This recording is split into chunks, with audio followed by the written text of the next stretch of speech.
Marami nga po mga fans ng Creamline Cool Smashers ang nalungkot at nanghihinayang dahil nga po hindi nakuha ng Creamline ang star player na si Bunny Gunler. Sa kabila nga po ito ng asking offer salary niya sa CCS na masyadong malaki at hindi maibigay ng Creamline. Alamin ho natin ang mga dahilan o mga detalye kung bakit sa ibang team o sa Capital One ito mapupunta.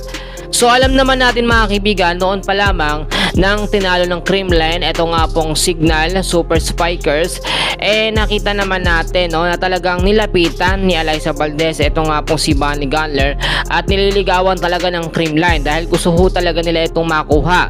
And then wala naman magiging problema, okay naman sa Creamline na mapunta si Gunler sa CCS, pero si Bunny Gunler nagbigay po ng kanyang asking offer or nagbigay o nagdemand ng masyadong malaking offer, which is ayon din po sa mga update, ito ay aabot ng estimated na 700,000 pesos. Salary ho yan mga kaibigan ko. So ngayon naman, hindi po ito pinagbigyan o hindi po ito nag-grant ng Creamline Cool Smashers kasi nga parang yung hinihinging asking offer po ni Bunny Gunler masyadong malaki, halos doble yan ng ibang salary ng ibang player po ng Creamline Cool Smashers. And then ayon naman po kay Bunny Gunler, alam po niya ang kanyang importansya o kanyang halaga bilang isang player. So meron pang ibang mga PBL teams ang tumanggi sa offer po ni Bunny Gunler at kasama din dyan ang sister po ng CCS, ang Choco Mucho, at meron pang ibang team. Pero ito, dahil nga po itong kuponan na ito talagang galante, mapera, talagang hindi sila nanghihinayang sa binibigay nilang salary sa isang player. Nakuha po ng Capital One Solar Spikers etong si Bunny Gunler. Dahil po kahit po 700k yung asking offer nito, hindi lang si Bunny Gunler, sa ibang update din kasama din si Erica Santos. So ngayon wala na tayong iisipin pa, wala lang masasabi ang mga fans ng PBL dahil nga po balanse na.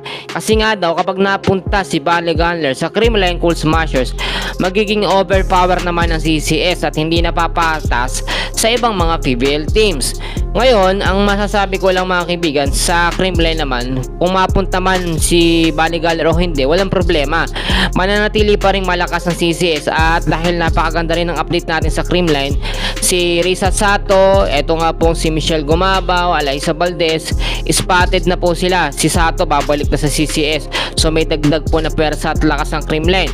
Si Alyssa Valdez, si Michelle Gumabaw, yung napapabalik ng aalis sila, hindi pa po sa ngayon. Makakapaglaro pa sila sa PBL Invitational at Reinforced Conference. Pero bago yon, ang PBL on tour pa muna ang ating inaabangan. And for sure, marami po mga kaganapan na mangyayari. Yan muna ang pinaka-latest natin sa Creamline Cool Smashers at sa PBL updates. Maraming salamat po sa inyong patuloy